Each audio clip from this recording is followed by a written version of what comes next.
Dennis Prager here. Thanks for listening to the Daily Dennis Prager Podcast. To hear the entire 3 hours of my radio show, commercial-free, every single day, become a member of Pragertopia. You'll also get access to 15 years' worth of archives, as well as the daily show prep. Subscribe at pragertopia.com.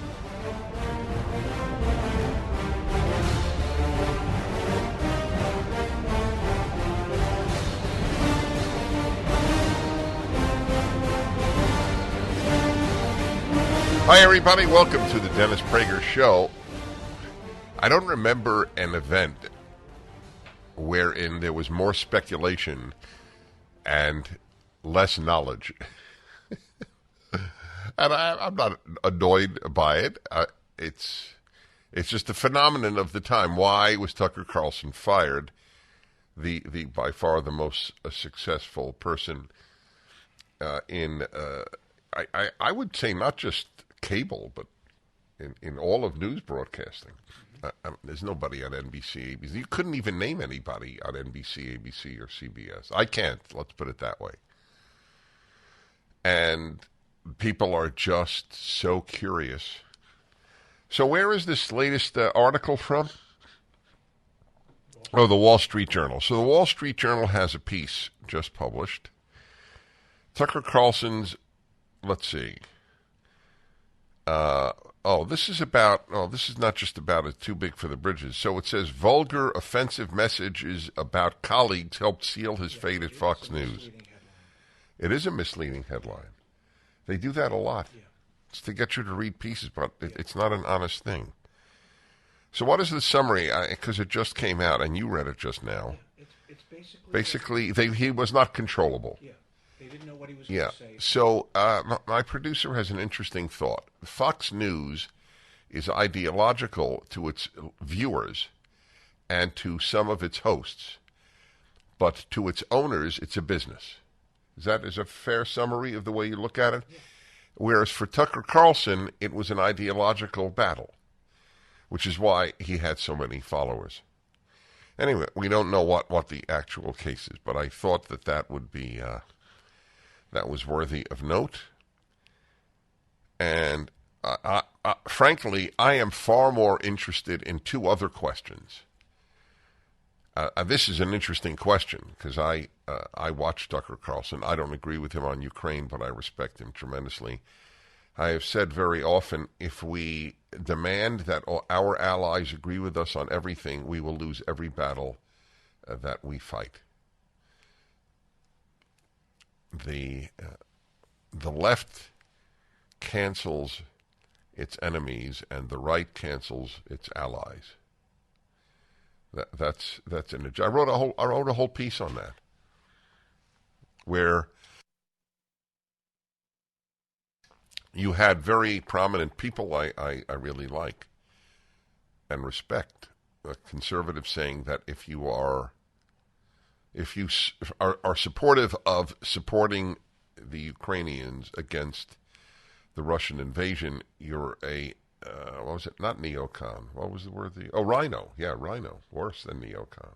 You were a rhino, Republican in name only. But isn't it true that they only canceled their enemies and we cancel our friends? I don't want Donald Trump to fall into that category of doing that. Ron DeSantis is not his enemy. And it's not healthy for him to see it that way. It's not healthy for the country.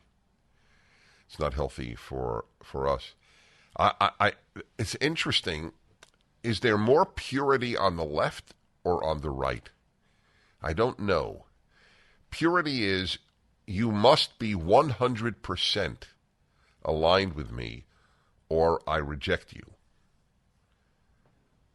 This is a very, very tempting thing in the human race. And very, very destructive. Shall we be honest about that? Okay. So I have an amazing story here. From the New York Post, a two-time Olympian has criticized rules that allowed a transgender runner to beat nearly 14,000 women in the female category of the London Marathon. Did you see this? The guy defeated 14,000 women because England is so woke. By the way, it's a very, very, very important, I would say it is the best indicator of whether your friend or relative has lost their mind and has so adopted left-wing thinking that they have lost their mind. I would say that dialogue becomes useless if you ask someone in your life, do you believe that trans women, as they're called, men who identify as women, can compete against women in sports? If they say yes, it is useless to talk to them about any issue. They have abandoned logic, reason, morality, fairness. This is the most obvious of all the questions. This is more obvious than can men give birth. This is more obvious than how do you stand on all black graduation exercises at a college. This is the one. You have, this person is lost to moral thought. This person has become a sheep. This is the clearest of any single question you could ask. Mara Yamauchi, who finished 6th in the marathon at the 2008 Beijing Olympics, lashed out after trans racer Glenique Frank, 54, gushed to the BBC about using girl power to run the key United Kingdom race on Sunday. Yamauchi tweeted alongside a clip of the mid-race interview by the sport's bra-wearing runner, who also gushed about soon becoming a gran, males in the female category is unfair for females. Unfair capitalized, end of issue. That's it. That is the end of female sports. Isn't that obvious? Nearly 14,000 actual females suffered a worse finish position because of Frank, wrote Yamauchi, who said that even when she was, quote, ranked second in the world as a woman, at least 1,300 men ran faster than me. That is such a devastating statistic. She was second on earth as a woman, and 1,301 compared to men. How it always is. Well, why doesn't that end the discussion? She noted how UK athletics applied World Athletics rules on the exclusion of transgender women from elite female competition at the end of March to make it, quote, fair for athletes who have gone through male puberty to be excluded from the female category in athletics. Transgender runner Glenique Frank. You have to see Glenique Frank. I mean, your first reaction would be, oh, this is clearly a woman. I'm joking. It's tempting to think he's doing what what was he, UK? The guy, the weightlifter, who went into the women's competition and just won ridiculously decisively, only to demonstrate how unfair it is. He did a real service. Transgender runner Glenique Frank competed in the London Marathon as a trans athlete, just months after running the New York Marathon as a male Glenn Frank. Why don't people laugh at this? Why isn't this man dismissed as a buffoon and actually as somewhat slimy? Okay, I'll run in the men's marathon, and next month I'll run in the women's marathon. And they say, fine. And that's considered moral, progressive. Now, I also, your friend or relative to whom you should ask only one question, this one, probably doesn't even know about this. Oh, come on, that doesn't happen. You're blowing it up. That's their common response. Even so, she ran around the Big Apple in a bright red bra and wore a long pink wig as a city tourist. Oh, that'll do it. You put on a bra and a pink wig and you're a female. And every women's group that I know of, feminist group, says that's right. You put on a bra and a pink wig and you're one of us.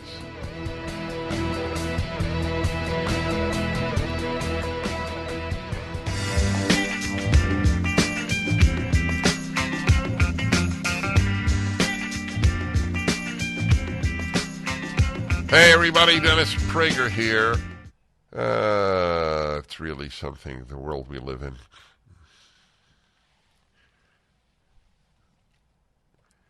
1,300 men defeated the woman who defeated all the women in the world who competed.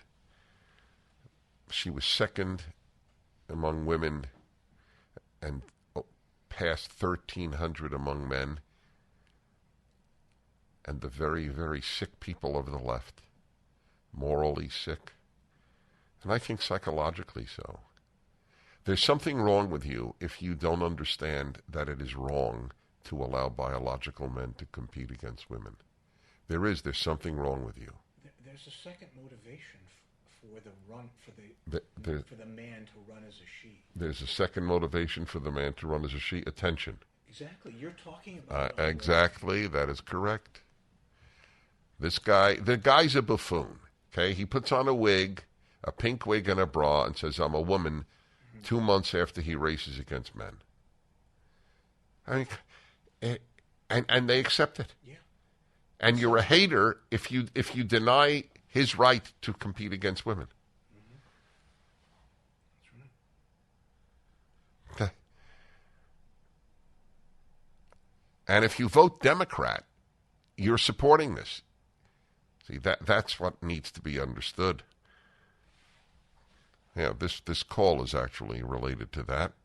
Raphael in Los Angeles, hello. Good morning. Hi. Thank you very much for answering my phone. Mm-hmm. About a month ago, President Biden gave the Medal of Honor to a transgender woman.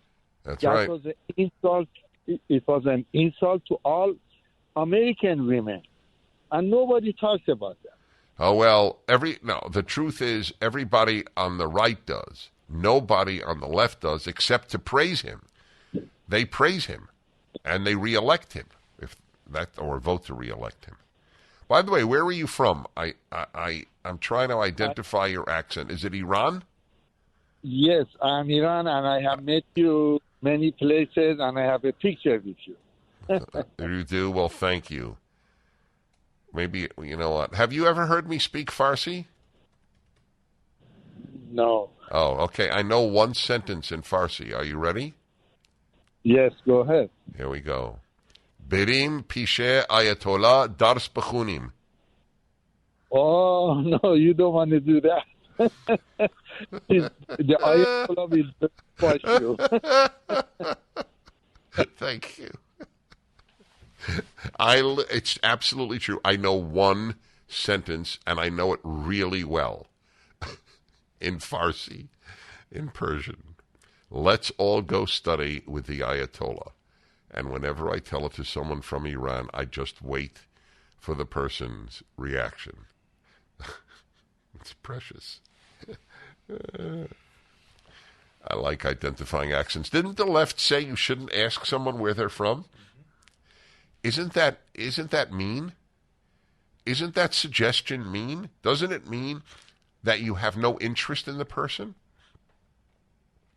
Why is that a beautiful idea? Because the left is sick. Everything is inverted. Beautiful is ugly, ugly is beautiful. Truth or lies, lies or truth. Everything is inverted on the left. And liberals vote for them. A person has an accent. If I'm in a foreign country, as I have been so often in my life, every year except 2021, since I was 20 years old, and I speak anything in their language, and they don't ask me, where are you from? I think, wow, that's a non-curious person.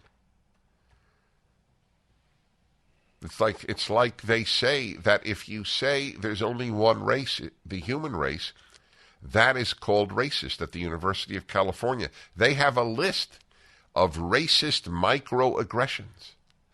If you say we should all be colorblind, you're considered racist. Do you understand? Blue is green, green is orange, orange is purple.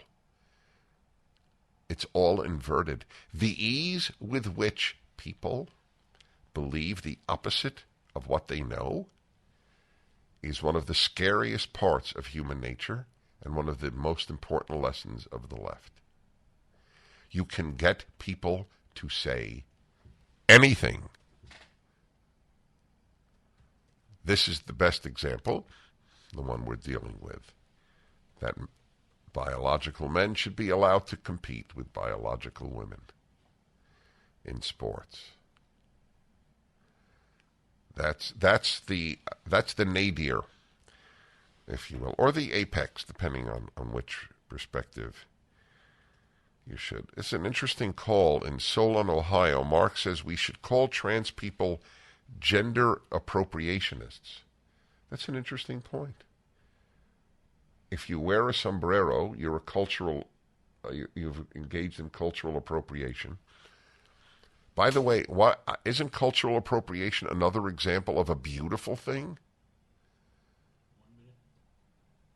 When people in Asia wear a suit and tie, aren't they engaged in cultural appropriation from the West? Is there anything wrong with that? President Xi of China doesn't wear a Mao suit, doesn't wear traditional peasant Chinese garb. He wears a Western suit and a Western tie and a Western shirt. Why is that wrong? But they wouldn't say it's wrong, because the whole point is to condemn the West. All right, everybody. We continue on the Dennis Prager Show. We give each other strength, those of us who are working for the simple cause of truth and moral clarity. And I am delighted to have a very important thinker, writer on right now, Mary Harrington. She's a Brit. She is an editor at, are you an editor or a columnist at UnHeard? I am a columnist at UnHeard. UnHeard. It's a terrific site, folks. I just want you to know about that. Mary Harrington has written Feminism Against Progress.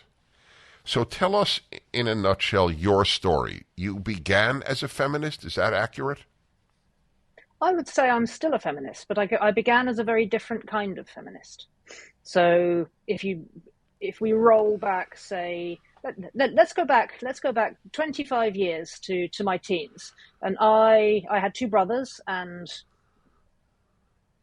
a pretty traditional home life. And in that, I felt as though my mum did not get a very good deal. I felt as though my brothers were treated differently to me. It all felt very unfair. And it led me down the rabbit hole of second wave feminist theory. I read a whole lot of Simone de Beauvoir, as you do as a nerdy teenager, and got very angry. And I thought, why is it that just because of my sex, I'm being treated differently? And this led me through my studies at university and into my 20s into fully embracing the queer theory belief that we can essentially create our own genders, that we can transcend the limitations we can and should be able to escape all the limitations of our physical bodies, that we should construct a gender that is right for us, and we should be in no way constrained by any of the limits that we're born with. And this to me seemed good and right and feminist. And then fast forward on some years more, I had a child, and I came to realize that this just simply isn't true. And not only is it not true, but it's a worldview which leaves out mums to a radical degree. In other words, this is I've been sold on a feminism which has no room for motherhood. And I thought, well, this doesn't work. How is it? If this is meant to be in my interests, but it completely doesn't work for mothers, then are mothers not women? Or is this a problem with mums, or is this a problem with feminism? And that led me down a whole other rabbit hole of looking at the history of the women's movement and trying to work out if it was possible still to be a feminist, if some of the basic ideas seem to me to be mistaken. And the end result of all of that research and thinking is the book I've written, where I've set out to offer another suggestion, because I still believe that women's interests are sometimes missed out, that there are ways in this world today where women are sidelined, and those ways in which those aspects of our life which are unique can be ignored or downplayed or sometimes sidelined. And so we still need to speak up sometimes for women, but we can't do that just by pursuing freedom, and we certainly can't do that by pretending that biology never matters. And so the end point of all of this journey is the book that you very kindly put up on the screen there, Feminism Against Progress. And there I'm arguing against progress in the name of feminism, because it's now my belief that to stand up for women's interests means resisting the idea of progress, which has now become mainstream in the world today. Wow. I am always curious when I speak to people who had a sort of road to Damascus transformation, and I mean that quite sincerely and admiringly, by the way. It's not easy to jettison one's passionate beliefs, and I know you've retained some. I respect that. Was that difficult emotionally, psychologically? Well, I think having a child is challenging emotionally and psychologically a lot of the time anyway, because so much of your reality changes in such a transformative way. They've done studies looking at what happens during pregnancy, which show that it literally rewires your brain. There are women who are mothers respond differently, and these are permanent changes. We respond differently to certain stimuli. We're more emotionally activated by some stimuli than others. It's like going through the looking glass, becoming a mother anyway, and going through that looking glass from the beliefs that I already had made it, yes, very much a Damascus moment, because what I discovered was that freedom and this idea that we should be able to escape every limit of our bodies, that the idea that this is good just doesn't make sense when you're a mum, because pretty much by definition being a mum means limiting your freedom in the name of love. And pretty much by definition, it means being grounded in your body. And because what's happening is it's not something you can, it is your body. You're not quite, and also. All right, we're going to continue on that. Hold on. Remember your most importantly of all point. I want to restate the book, Feminism Against Progress, Mary Harrington. The book is up at DennisPrager.com. Natural disasters, airline cancellations and runway near misses, supply chain issues, inflation, rising interest rates, and sky-high government debt. This is Dennis Prager for AmFed Coin and Bullion. There's a lot in the news about what consumers cannot control, so let's talk about what you can control. You can control how you choose to invest and protect your wealth. That's why I choose to do business with Nick Grovich and his company AmFed Coin and Bullion. Now is a great time to own tangible assets like gold, silver, and platinum. With over 41 years experience and tens of thousands of satisfied clients, Nick will help you make informed decisions and show you smart choices, which have been proven winners time and time again. AmFed Coin and Bullion will sell you the right types of precious metals to get the maximum value for your money. Take control of your investments like I did. Call Nick and his team at AmFed Coin and Bullion at 800-221-7694. AmericanFederal.com, AmericanFederal.com. Hi, everybody. Welcome to the Male-Female Hour on the Dennis Prager Show. Every Wednesday, the second hour. I think it's the most honest talk about men and women in the media. And as I always remind people, one of the reasons is I am happy and prepared to talk about just about anything. And because I am neither a male fan nor a female fan. The number of wonderful men and wonderful women is about equal, and the number of bad seeds in both sexes are also about equal. They each have to fight their natures, etc., etc. For so many years now, she will remember the number of years. I don't. It has been.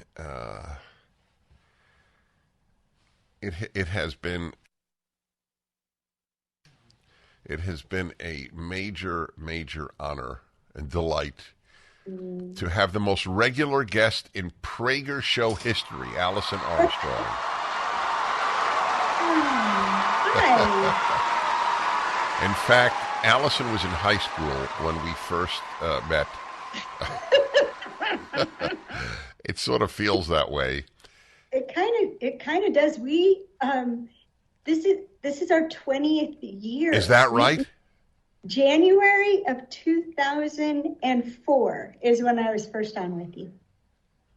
So in a nutshell, let me just say about Alison Armstrong. Her story is very powerful. She wanted to understand men. The number of women who want to understand men is equal to the number... I'm trying to think of a truly absurd analogy. To the number of submarines that also fly. That's a little overstating it. No, but I'm going to explore, as always, what you want to talk about. You have free reign on my show. Alison comes on every season, so 4 times a year. But it's that I'd like to do that with you once.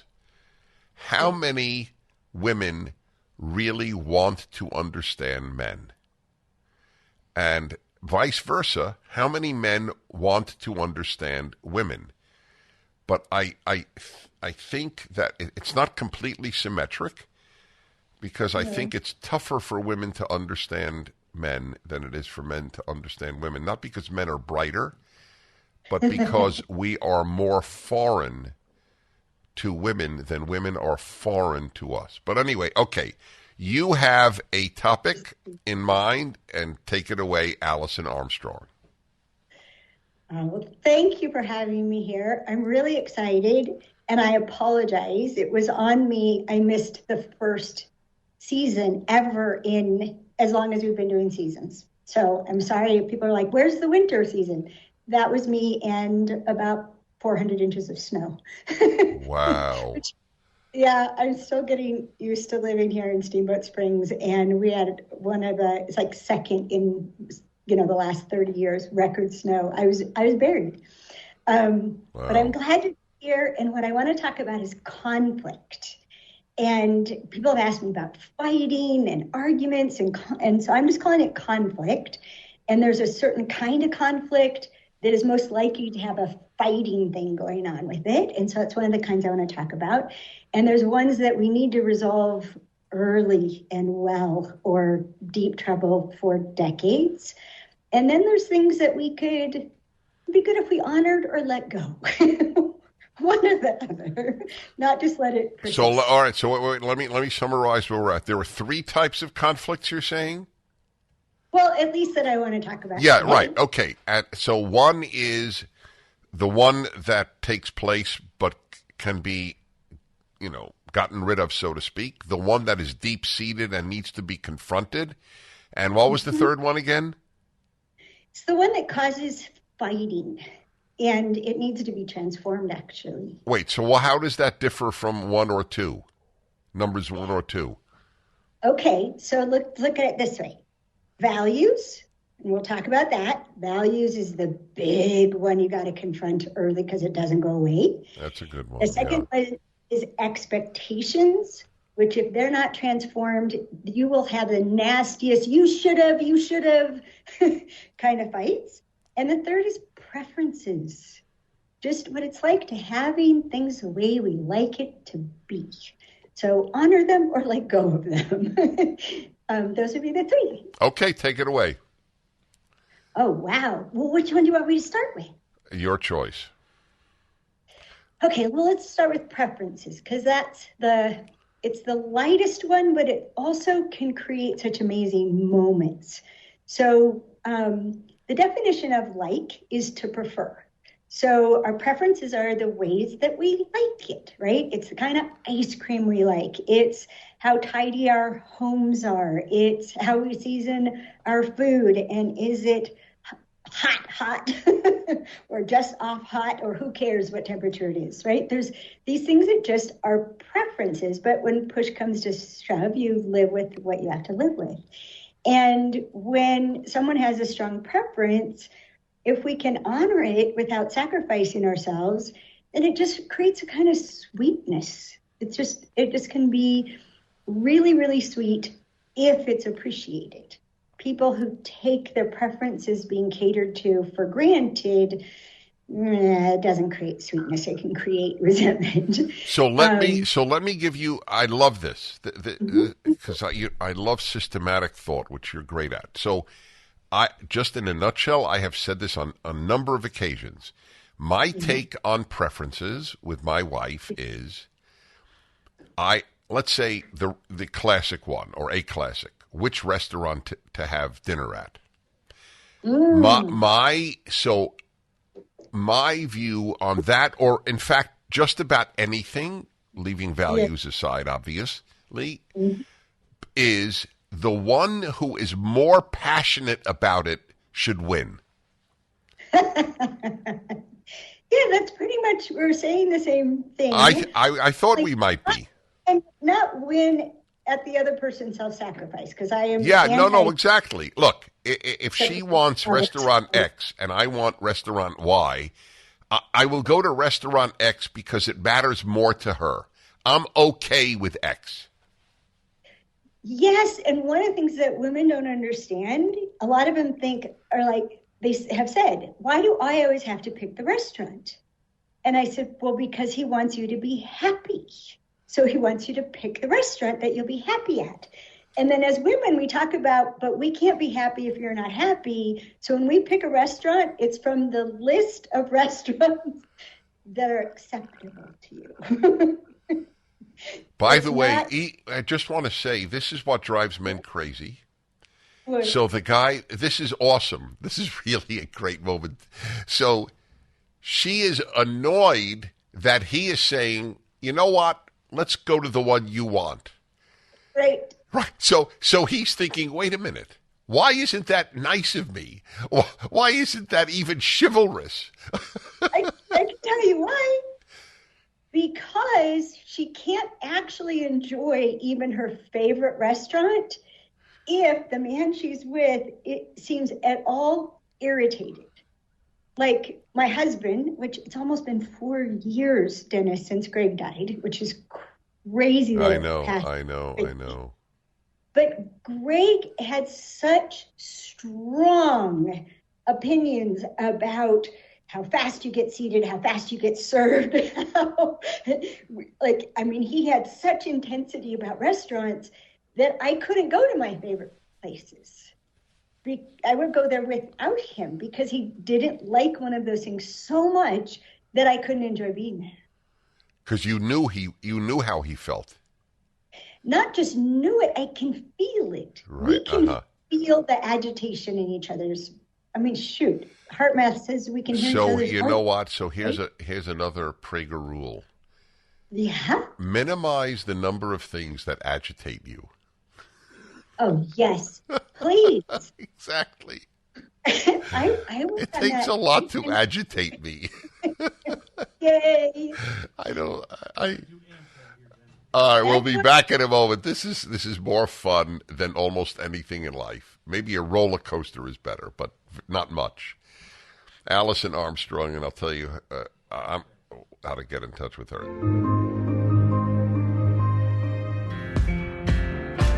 There you are, there you are. Hey, my dear friends, I am with the inimitable, but not inscrutable.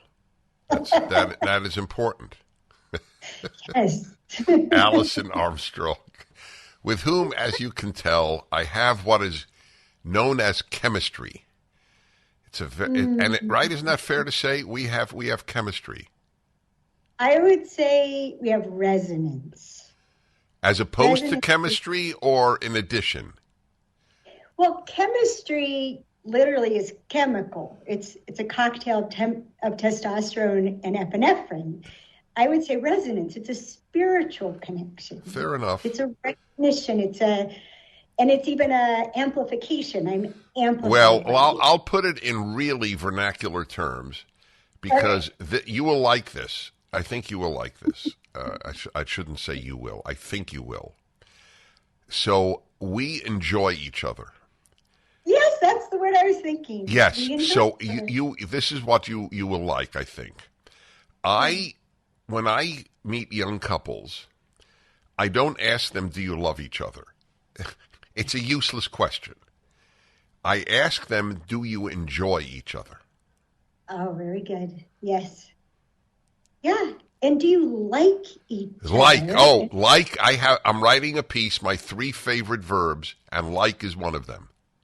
Yes, I like you, and what I like about you is important. And there's 3: respect, admiration, and affinity, liking. Those 3: respect, admiration, and like. Love is so easy. That's right. And the best example in that, in my opinion, is almost every parent loves their child, but a lot of parents don't like their child. Yeah, and the child knows it, and they just want to be adored by the mom and dad. Oh, yeah, well, you're thinking of little kids. I'm thinking of grown children.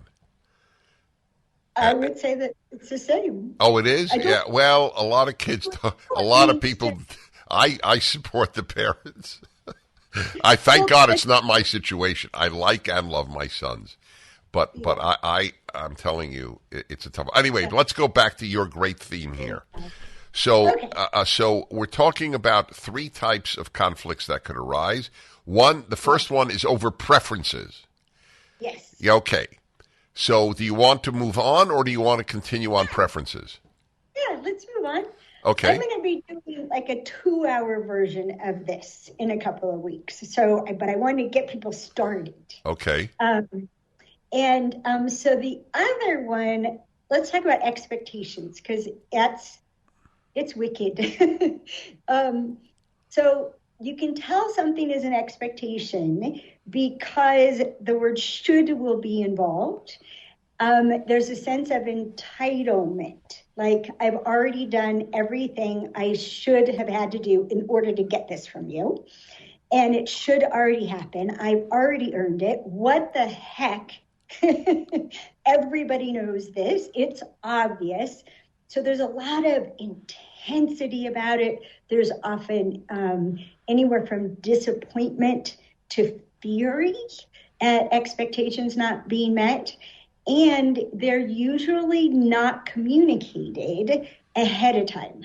You find out someone had an expectation when you failed to meet it, or when you exceed it and they gush. And one of the worst things about expectations is that they're compound. So not only do I have expectations of you, but I actually have expectations of you that I think you're expecting of me, and I'm trying to live up to your expectations without even finding out what they are. And then the other thing is they're like bunny rabbits. Expectations breed more expectations. Whether it's met or betrayed, whether it's met or betrayed, it'll create new expectation. Yeah, like one thing that happens with women is if we're disappointed, you fail to meet my expectation, we think if I make sure you know how terribly upset I am about it, then you will double down and work extra hard to meet that expectation. And a woman thinks a man will do that because that's what a woman will do.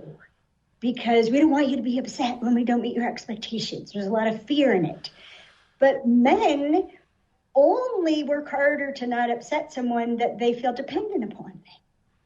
If they don't feel dependent upon that person, the person being upset is like, how annoying. No, I'm not going to work harder. And why would I spend more energy on something that I didn't get any points for even trying? So, but they're the things that people, if people are... So what is your recommendation? That people minimize their expectations of the other?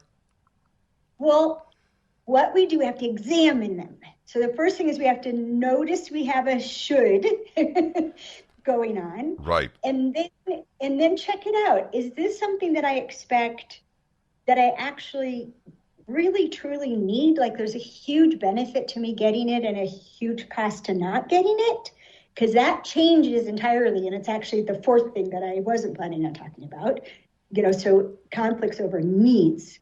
And so examine it. Is it a need or not? If it's not a need and you have this expectation, then what can be amazing, you can transform it by talking to the person about it, find out if they're willing to provide what it is that you wish they would, and is there anything they need from you for them to be willing to provide it?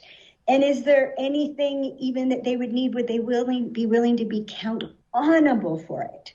So if you transform an expectation into an accountability, account-onability, I'm willing to be held to account for that, it can be amazing. Like these are the... All right, can you give an example? Yes, I can. So I'm highly scheduled when I'm working. And I'm very punctual, right? I was trained by the radio show at KRLA. Can do anything in 30 seconds. And when Dan and I were long distance seeing each other, he was really punctual. And then when I moved to Steamboat, he stopped being punctual. And my interpretation of it was, now that I live in your city, you're just going to take me for granted. Okay. That's good. We'll be back in a moment. AlisonArmstrong.com, correct? 1 L and 1 S. Alison Armstrong. I wanna have it all with you. When you open your eyes. Hi, everybody. I'm Dennis Prager with the terrific Alison Armstrong. And Alison Armstrong is contactable at AlisonArmstrong.com, 1 L, 1 S. Talking about the sources of conflict between men and women. And we went from preferences to expectations. Yes, and I was in the middle of giving you an example. Right. And, about Dan and being punctual. And one of the things that's important is that one of the ways that expectations can get created is by behavior. So we never talked about being on time. He just was punctual. So I developed this expectation that he could be countable for being punctual. And then when he changed, right, I took it very personally. And of course it was because of how he felt about me, which is what women always think. Right. You can just, it's how you feel about me, all your behavior will follow. And what was so funny, Dennis, was when I finally talked to him about it, because both men and women will avoid conflict. One, because men have an innate sense of how it can escalate and very badly, and women because we're afraid of being displeasing or ruin a moment and a precious connection. And when I finally talked to him about it, he introduced ish. So 3-ish. And I can do He ish. introduced ish. Oh, that's ish, a riot. Ish, yes. Yes. And then what was so funny is I poked around some more and I figured out if I tell you I'll be there 3-ish, at 3:08 I will apologize for being late. For him, this shocked me. His ish is within 30 minutes after or before. 30 minutes before. Right. Do not show up for a woman early. Oh my God. That's right. Well, I don't think you should show up early for anybody, actually. That's wrong. Yeah, You should. I'm with you. You should show up basically on the time you said you'd come. Or call. Yes. Yes. If you call, you're showing respect for the fact that you know you've taken their time. Being late is a form of theft because you're stealing a person's time. Well, I learned to not be late because of all the things it makes another human being think and wonder and worry about. Am I in the right place? Did I get the time wrong? Were they in a car accident? Right. So I just come on time so that doesn't have to happen in their head. Okay, so those are... You know what you need to do among your many, many things. Okay. And I would sort of like to take this on my own as well. Since I believe deeply in minimizing expectations, I have a chapter on not having expectations in my happiness book. Yes. But I think that one should make a list of expectations that they have of their spouse or their partner. Mm-hmm. Not even to give to the other necessarily, just for themselves. And if it's a very long list, long is obviously subjective, I understand that, but it should be a short list. My immediate reaction or thought on that is there's one overriding expectation I think is legitimate. To not be taken for granted. That, in my opinion, that kills relationships even more, and I'm certainly anti-infidelity, but I think even more than an infidelity, taking your spouse for granted is the killer. Yeah. I wish it was the only one, but there's so many. So many killers. There's so many killers. And then we're wondering, we think we're bad at relationships instead of, no, human instincts doom relationships. That's the reason we resonate to one another. Yeah, you can't catch That's right. And I met the enemy, and it is my nature. AlisonArmstrong.com, one L and one S. Just when you thought it couldn't get any better, Mike Lindell with MyPillow is launching the MyPillow 2.0. When Mike invented MyPillow, it had everything you could ever want in a pillow. Now, nearly 20 years later, he discovered a new technology that makes it even better. The MyPillow 2.0 has the patented adjustable fill of the original MyPillow, and now with a brand new fabric that is made with a temperature-regulating thread. The MyPillow 2.0 is the softest, smoothest, and coolest pillow you'll ever own. For my listeners, the MyPillow 2.0 is buy one, get one free offer with promo code Prager. MyPillow 2.0 temperature regulating technology is 100% made in the USA and comes with a 10-year warranty and a 60-day money-back guarantee. Just go to MyPillow.com and click on the radio listeners square to the buy one, get one free offer. Enter promo code Prager or call 800-761-6302 to get your MyPillow 2.0 now. Hi, everybody. I'm Dennis Prager, and I welcome you to the show. I have some thoughts on the death of my beloved dog, Otto, most famous dog in America, because he's been on my Fireside chats that I've done every week for more than 5 years. And there are books about Otto's Tales that PragerU has put out. As one person writing to us, to my wife and me, said, the nation's dog. He was a very beloved, very, very beloved animal in the house. I want to talk about love of animals and some lessons about life that the death of a beloved pet bring up. It's a very interesting thing, the amount of love that people have. It's usually, of course, a cat or a dog, and there are cat people I know, and there are dog people I know. But dogs are the most expressive, to my knowledge. When I've had cats, I have a cat.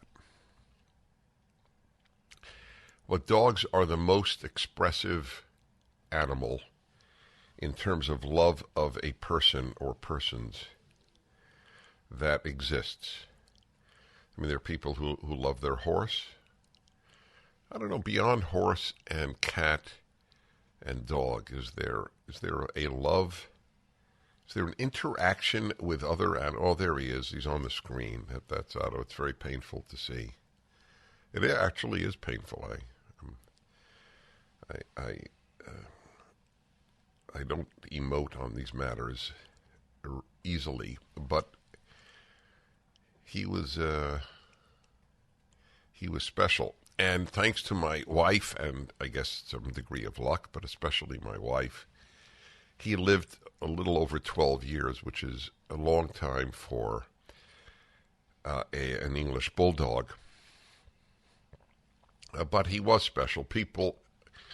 A number of people would come to the house, friends, and they would say, "This is the perfect dog." That was the way they put it. Anyway, he was just a delight. Having him around was a source of joy. I admit it. He added, his absence is felt. I can't even describe, because he didn't make any noise other than snore. And I loved his snoring. His snoring was like an announcement. Everything is okay with the world, which is a nice thing in a very turbulent world in which we live now. And so he would snore. And it amazes me that I think of the house as so much quieter. Like there's a hole in it. And I find that remarkable, given that, it was a dog, and he didn't bark often. Our other dog, the Basset Hound, barks a lot. Anyway, my reflections on this are as follows. The moment that you get a pet, especially a cat or a dog, I mean, if people say they have a snake and they have a bond with the snake, I believe them, but it's hard for me to fully relate to it, and I have nothing against snakes. But I think in terms of expressions of love to a human, the dog is unique. Cats have it. I like cats a lot, but dogs are the most. And the moment you get a pet, you set yourself up for pain. And that's the big lesson here about life. That we choose to have pain in order to live a full life. You could avoid the pain of your beloved dog dying by never having a dog. That ends that problem. But people opt for that pain. They choose it. They know it's inevitable. The only way to avoid it is for them to die before their pet. And while that will probably happen at some point in any given person's life,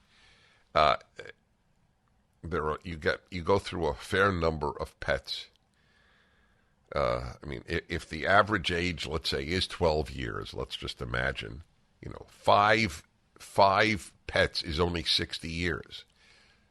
6 is 72.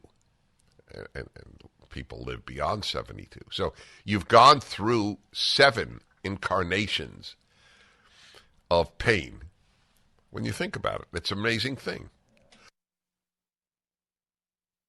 And people choose to do so. I regard this as such an interesting and important lesson. Choosing pain in order to lead a full life is exactly what the Garden of Eden story is in Genesis, in the Bible. They chose pain of mortality to lead a fuller life of free will, free choice, etc. When God punishes them for eating of the tree of knowledge of good and evil, I regard them as consequences. Pain in childbirth, pain in extracting food from the earth. These are the lessons. These are the prices you pay for a full life. Pain. That's what the Garden of Eden story is, first and foremost to me. A lesson about the human condition. You want to lead a full life, and so you choose pain. What we have now in our society is people choosing not to have pain, and thereby not leading a full life. They don't want the pain of marriage, and they certainly don't want the pain of children. The moment you have a child, you are setting yourself up for the very real possibility of pain. Pain from children is a very real possibility. The pain of a not good child, the pain of a lost child, just lost for whatever reason. The pain of a child that gets sick. There's nothing wrong. Gets sick. Gets hit by a drunk driver. It's a very big risk having children. And people have decided that they don't want to take that risk. But the point of life, like having a pet, is if you wish to avoid pain, you will not lead a full life. That is the way life works. People will say, I'm talking about children, back to the marriage issue. Well, my parents got divorced. I'm not going to get married. I've always answered that. Well, if your parents were in a car crash, would you not drive a car? The fear of pain has become dominant in this country. That's why playing it safe has become the motto. Sean, play the better safe than sorry. How many years ago we developed this theme song or these words as the end of the national anthem. For the land of the free, better safe than sorry. Yeah, that's right. Better safe than sorry. Well, better safe than sorry, don't get married. Better safe than sorry, don't get a pet. Better safe than sorry, don't have children. Better safe than sorry, stay home and don't travel. If that's your motto, then you won't live a full life. 1-8-PRAGER-776-877-243, 777-776. The lessons of owning a pet are huge. Then I'll talk about the issue of love for them. 1-8-PRAGER-776.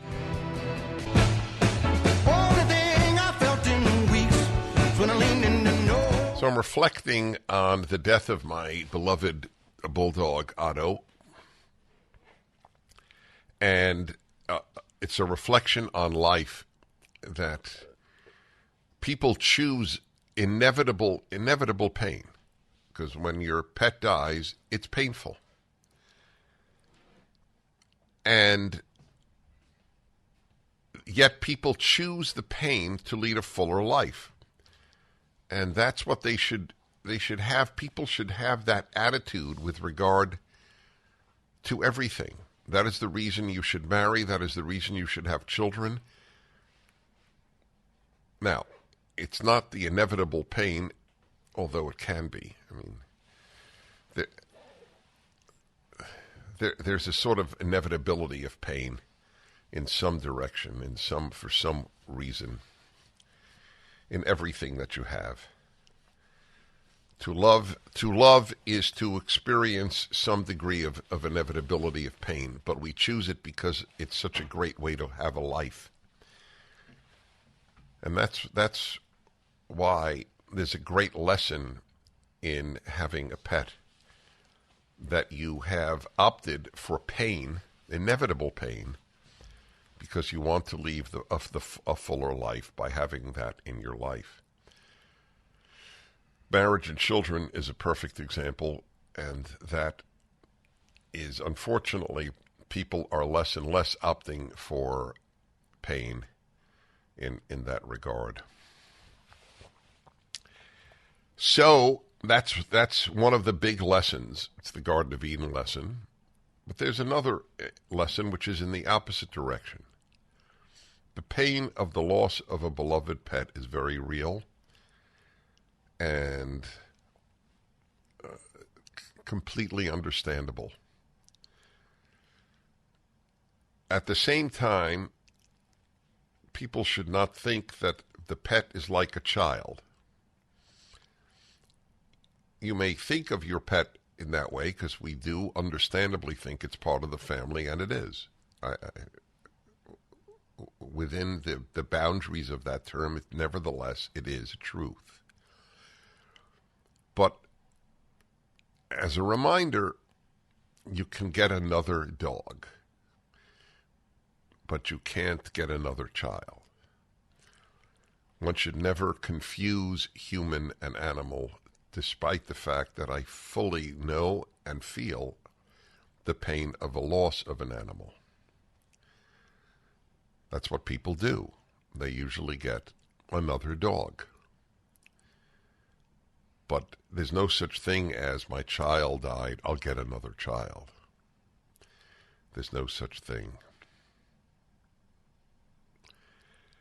So it's important to bear that in mind, while at the same time knowing the power of, and it's really a remarkable thing. It might be a gift of God for all I know, that one could have that bond. It is said that people who have a pet like that live longer, and that it is a massive help to an older person living alone. And I believe that is true. I also believe that, they say, well, dogs were created for man, or human beings, if you prefer. And from the dog's perspective, we were created for them. That is equally true.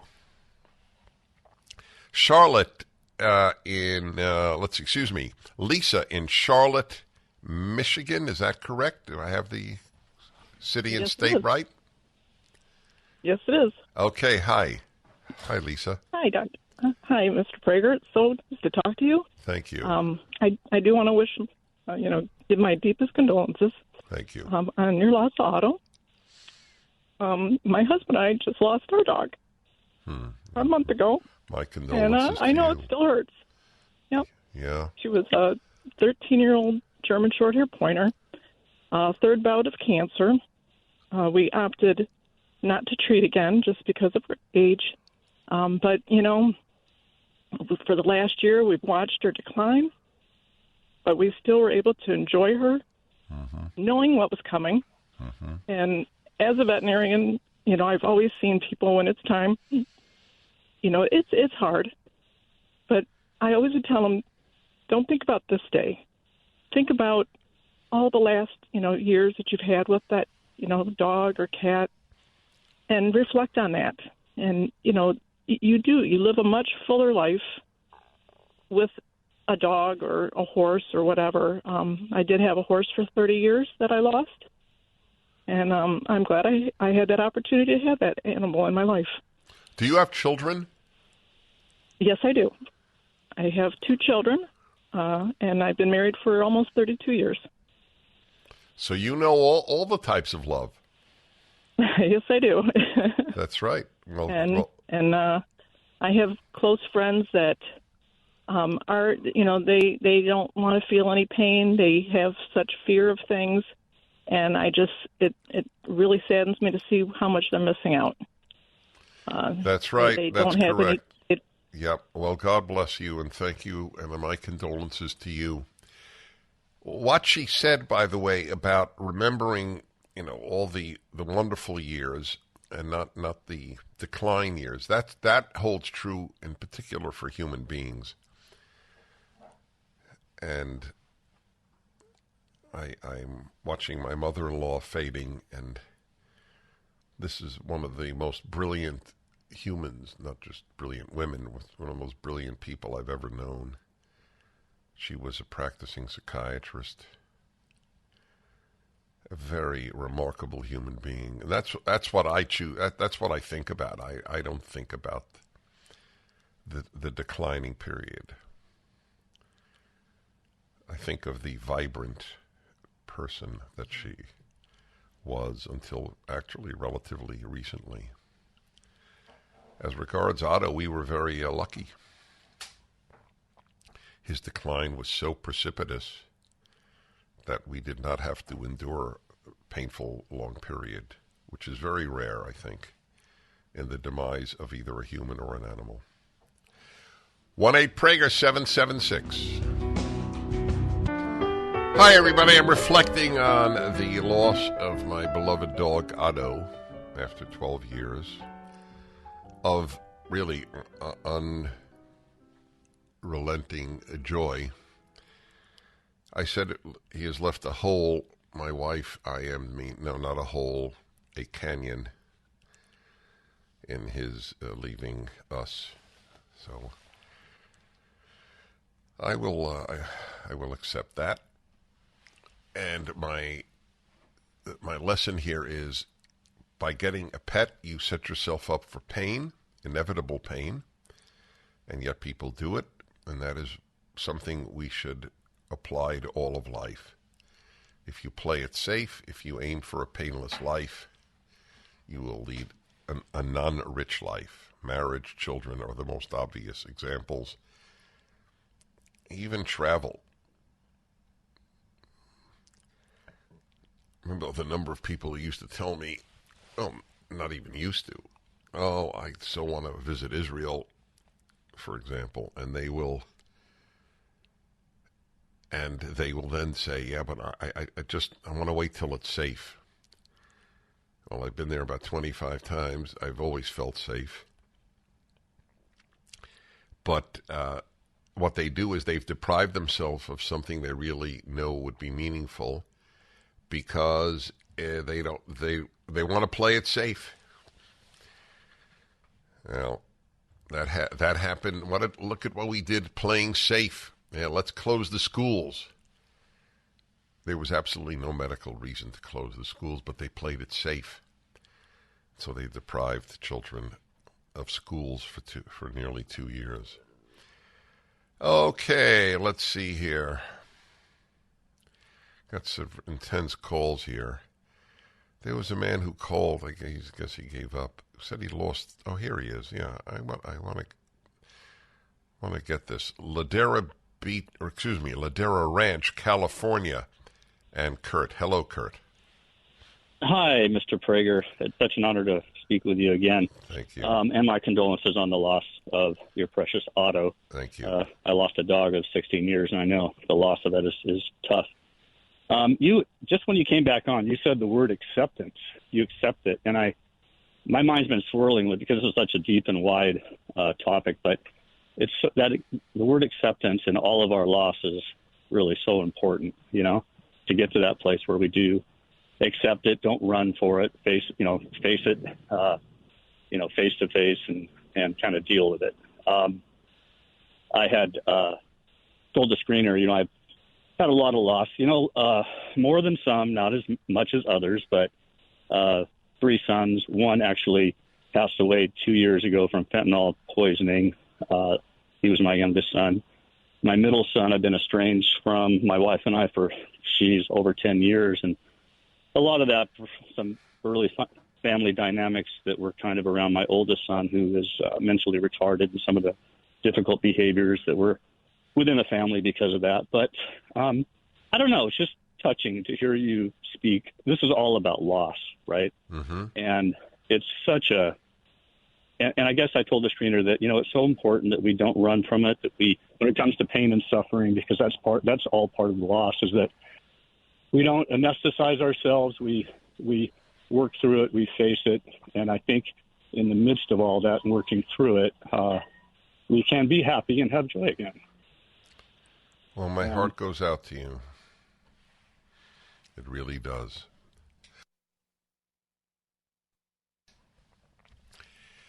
The word loss, by definition, implies having had something.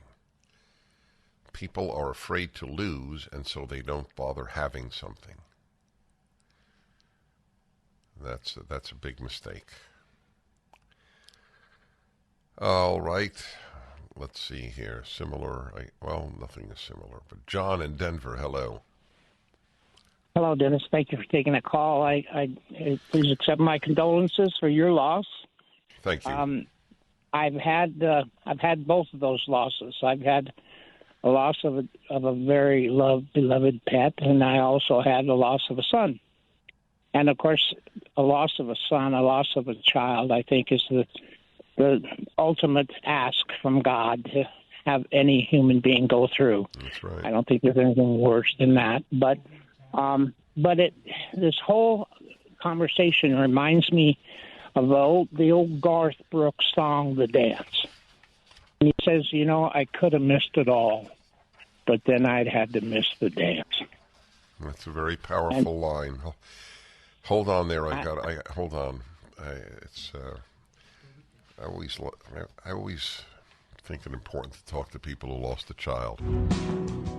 And now I'm glad I didn't know the way it all would end, the way it all would go. Our lives are better left to chance. I could have missed the pain, but I'd have had to miss the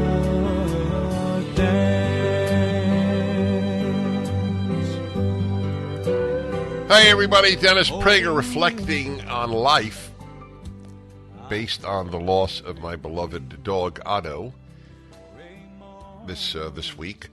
What is today? Wednesday, so it was on Sunday. And it was actually about as blessed a passing. I mean, just a week earlier he seemed quite fine, and then getting bloated, and the veterinarian discovered that there was a cancerous growth on his heart, and it would block ultimate breathing because of the pumping of oxygen. And that's what happened, and we should all go as peacefully as he did, and having loved ones around. He was not euthanized. It was totally natural. And by the way, I am for euthanizing. I don't think a dog should suffer. Animals do not aim for immortality. They aim for joy. And the larger issue is that people get an animal knowing that they will experience pain as a result. But they choose the pain because they want the good that comes from it. And that is a lesson for life. That's why you should get married and have children. There may be real pain, but you want a fuller life.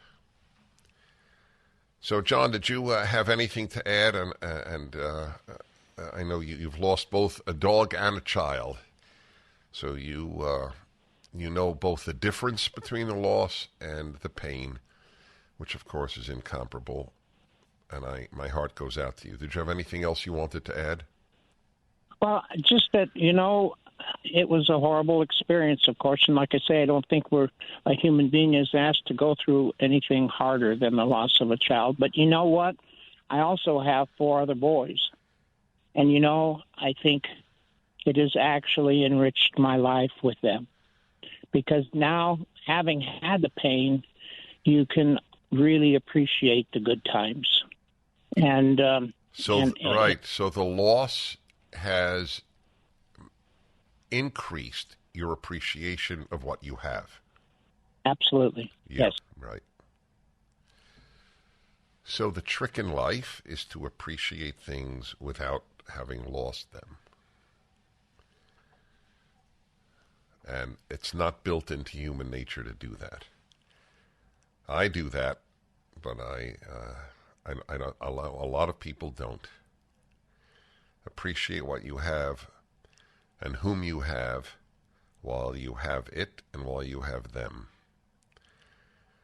San Antonio, Texas, and Diane. Hello, Diane. Dennis Prager, hello. Hello. Gosh, what an honor to speak with you. Thank you. My point is, not only is your heart breaking and your wife's, but so is Snoopy's heart. Snoopy needs another companion soon because he's used to that. And my sister and I rescue weenie dogs, and we've had about 6 of them. And we always, when one passes, we always have more or another one to comfort them. We agree with you. We okay. Totally agree with you. We are on a search for a bulldog as you speak. Unfortunately, Otto sort of spoiled us. And I mean that. Look, he's extremely well known. You could see pictures of him on the internet because he played such a role in my weekly Fireside chat, which if you don't watch, you should. And I welcome you to it. It's at PragerU.com. And Otto was there with his tongue usually sticking out. And it's impossible to have looked at him and not smiled. That's a big deal to have that. Santa Monica, California, and Joe, hello. Hey, how are you? Can you hear me clearly? I do indeed, yes. Great to talk to you, and blessings to your dog as it goes on to another life. I'm a believer in that. Mm-hmm. And my daughter went off to law school. She says, Daddy, could you take care of the dog? Little Trixie. I said, heck no. I didn't say heck no. I said the other word. Hell is allowed on this show. Go ahead. Okay. Anyhow, so to make of course, my daughter knows me, and she gives me the dog, and so I take the dog, and it was fantastic. This dog would walk around the block with me while I was chipping golf balls, and she was my little gallery as I practiced golf on the parkway. And you're right about the expression of dogs. They just show so much love. And she was such a blessing. And she would get these seizures, like epileptic seizures, when she was getting older, and they became more and more frequent. And I got to a point where I figured that she'd rather, it was just too painful for her, to go through that. That's right. Crying out, I had to say goodbye to the dog. So you started off reluctant to even have her. Yeah. That's what's so amazing. Exactly. It's a very fascinating thing. Look, my first concern is that people love people. But why would that exclude loving an animal? I mean, it doesn't exclude it at all. There's something very precious about it. People come first, but so what? I love music. People come first, but my life would be much poorer without music. Love is a good thing. It's not the only thing. And it needs to be channeled properly, but it's a good thing. We continue. The Dennis Prager Show. Martha, my dear, though I spend my days in conversation, please remember me. Martha, my love, don't forget me. Martha, my dear, hold your head up, you silly girl. Look what you've done. Hi, everybody. Dennis Prager here, reflecting on life and pain and loss, and how by getting a pet you have inevitably set yourself up for pain, and yet that is the lesson of life. If you want to live a full life, you have to be prepared for pain. No pain, no gain. That's why you should marry. That's why you should have children, despite the fact that there could be real pain involved in both. Okay, let's see here. Ashland, Ohio, and Lee. Hello, Lee. Hey, how you doing? Okay, thank you. Not really good. Been on radio before, but you were talking. I was listening to you up there at the semi, and I was listening to you, so I'm here to load, so I'm outside talking. Yeah, we had a daughter that was a doctor from Wisconsin. We're from Ohio, and she was killed on a snowmobile accident. She was brain dead. We had to go up, pull the plug, basically. And then we acquired her dog. 3 years. It just happened about a year ago. The dog died. But we had the dog for almost 3 years, maybe not quite. But when the dog passed away, it was almost, if not harder, when the dog passed away, because it was like a connection to our daughter. Oh. And we still that makes missed sense. the dog. We probably kind of missed the dog more because the daughter was kind of living away from us. But we had the dog for those 3 years, and, it's a great dog. It's kind of like a human dog in a way. And we're not dog people. We are dog people, but we never had animals in the house. So then that was another thing. We accepted the dog. When we went to her house, we wouldn't eat out of the dishes because she would feed the dog out of a bowl. Well, we didn't care after we had the dog. But yeah, the pain, and it kind of brought it back, and it's kind of reliving it again. Yeah, and, I hear you. I hear you. That was a connection to your daughter. That's right. My wife believes that they have souls. I didn't used to believe that. It's interesting that in Judaism there's actually a debate by medieval rabbis. Do dogs have souls? I don't remember what was resolved. It may not have been resolved. But I don't dismiss it. The connection is a very remarkable one. I'm happy they exist. Let's put it that way. And just remember the big lesson. If you want to avoid pain, you don't live a full life. That's the lesson. Dean and Jack, Kevin, Cheryl, Lee, Daryl, Dennis. I wish I could have taken your calls.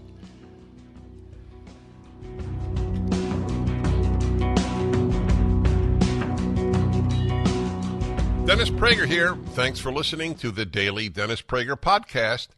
To hear the entire 3 hours of my radio show, commercial-free, every single day, become a member of Pragertopia. You'll also get access to 15 years' worth of archives, as well as the daily show prep. Subscribe at pragertopia.com.